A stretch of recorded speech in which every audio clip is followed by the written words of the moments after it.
what maintains distinct morphs rather than favoring a single morph. And this allows us to think about the patterns and process involved in the evolution of diversity within populations, as well as give us insights into how phenotypic plasticity evolves and how adaptive phenotypic responses evolve. So on average, we'd expect these morphs to have equal fitness in the long term if they're both going to be maintained. But we'd also expect there to be morph trade-offs across environments that vary in space or time. Today I'm going to talk about a specific kind of polymorphism called polyphenism, which is when an individual with a single genotype can develop into alternative distinct morphs given different environmental cues. So some classic examples are spade-foot toads, dung beetles, and today I'm going to talk about metamorphic and paedomorphic salamanders. So I've been analyzing a long-term lifetime data set for tiger salamanders that live up in the mountains in a population in Colorado near the Rocky Mountain Biological Laboratory. And this is a long-term monitoring effort that has been individually marking animals since 1988, so we have 27 years of data. And we have both larvae and adults marked primarily with pit tags. So we have I've organized over 32,000 captures, so this is thousands of individuals, most of them caught multiple times. At each capture we measure things like their size and mass. For adults we measure their morph and their reproductive condition. So we have measures of their life history traits across many individuals' entire lifespans. And when I say long-lived tiger salamanders, I really mean they live quite a long time. Some of the individuals are 25, 26, 27 years old in this population. And so it definitely freaks our field assistants out when they find out that their salamander is older than they are when they collect them. I also wanted to show this because many individuals die as larvae before they develop into adults. And between their second and the third year is as early as they can be to mature into adults. And so then you can also see that adults sort of trail off, living mostly as long as 14, 15, 16 years old. And some of the data I'm going to show you today is from the oldest cohorts where we have at least 14 years of data on them and up to the 27 years. So for those cohorts we have nearly all the individuals their entire lifespans. So that's really powerful. I also wanted to give you a sense of what these ponds look like. So here's one of the biggest ponds on our field site. And here's an array of all of the various ponds that these salamanders can develop in and breed in and feed in. And there are just a few ponds that are very productive, so 1 and 12, 5 and 9. And I'll show you a little bit more about those later, but I just wanted to get a sense of what the field site looks like. So there are lots of environmental variables that can affect larval condition, and that's the primary predictor of which morph the larva will develop into.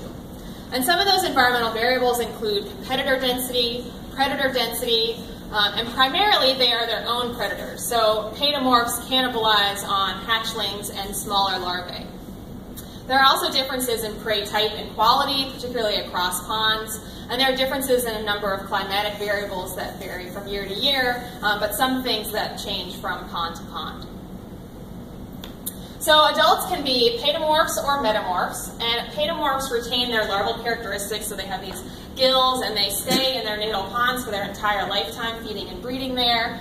Metamorphs metamorphose and move out into a terrestrial environment. They overwinter and then come back to the ponds to breed in the breeding season. And they don't necessarily have to return to their natal ponds, so they have some more choice when they come back to breed. So there are really interesting things going on over here and what triggers this morph production. But what I want to focus on today are differences in fitness and life history between the morphs to understand what maintains them. So I want to first show you what morph frequencies look like for the whole population. This is for over 3,000 individuals across the whole data set. And there are 78% paedomorphs, 22% metamorphs. But there's considerable variation across space. So this is looking at the 4 most productive ponds in our data set. And you can see differences in total number, as well as differences in the relative frequency of each of the morphs produced. So we have high paedomorph producing ponds and high metamorph producing ponds. There's even more dramatic variation across cohorts. So these show all the individuals born in that year and the adult morph that they developed into. So major differences in total numbers as well as relative frequencies. And you can see this boom-bust pattern across these cohorts. And it's even more dramatic than that because the cohorts between 1990 and 1998 were really limited. There weren't very many individuals there.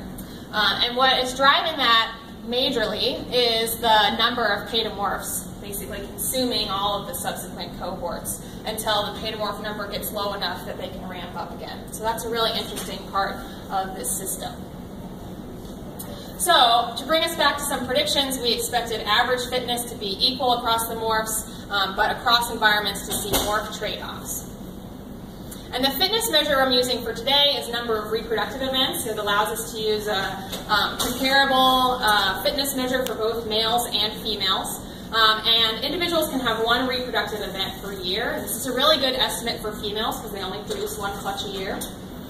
And for males, this doesn't capture the full variation, right? So some males can sire offspring in multiple clutches. Some males can be in reproductive condition and sire no offspring.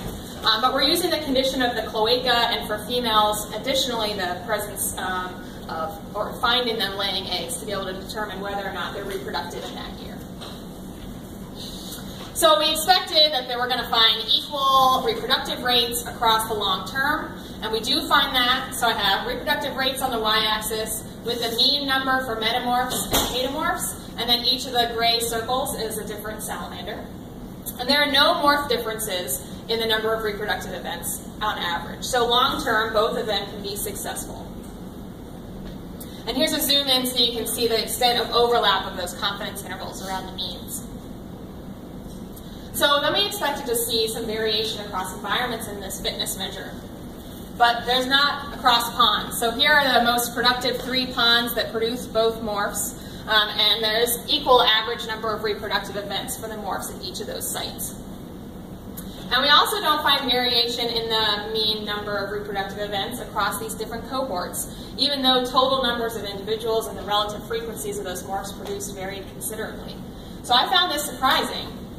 And I was trying to figure out what we're going to figure out next, how are we going to answer this question. So if reproductive rates don't differ, then what are the different life history strategies that the morphs use? And are those life history traits sensitive to environmental variation?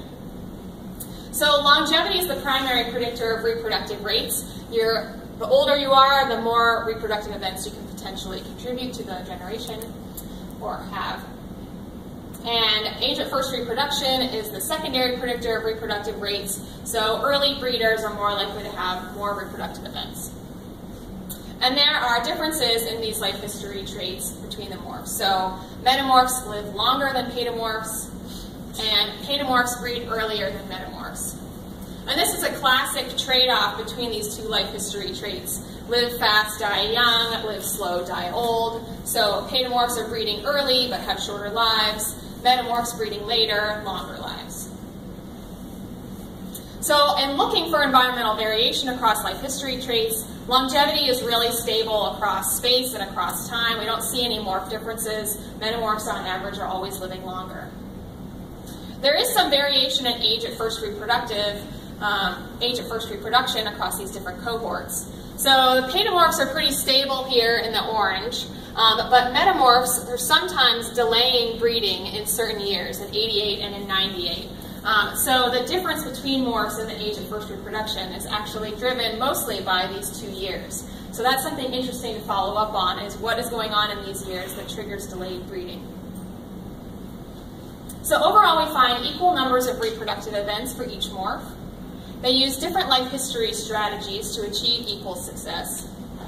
And I was surprised that there weren't more life history trait differences between the morphs that were sensitive to environmental variation. But I've been looking at fitness across an individual's lifetime, and you can imagine much more fluctuation from year to year in survival and reproduction. So one of my next steps is to look at that finer scale of environmental variation, to look at more fitness under these different environmental conditions. And I'd also like to look at differences between the sexes, as well as a finer scale for reproductive success for females. Body condition is a major predictor of the number of eggs a female will produce, and so we can look at how each female is contributing at each reproductive event. And I'd also like to explore the match of morph production to morph-specific fitness and think about things like frequency-dependent selection in this population. I wanted to end today by thinking about the unique insights that I think we can gain from data sets like this. It's rare that you have data for the lifetime and over a fluctuating environment in the long term in a population with a polyphenism. So I feel like this data set has been really exciting to look at because we have the opportunity to know something about the environmental conditions that larvae experienced and what morph they developed into because they're individually marked. And then we have lifetime fitness consequences for each of those morphs. So based on what they experienced as larvae and what morph they developed into, what happened to them as an adult. And in this fluctuating environment, we can see at different cohorts what environmental conditions are changing, and over the long term, what are the impacts on the maintenance of distinct morphs.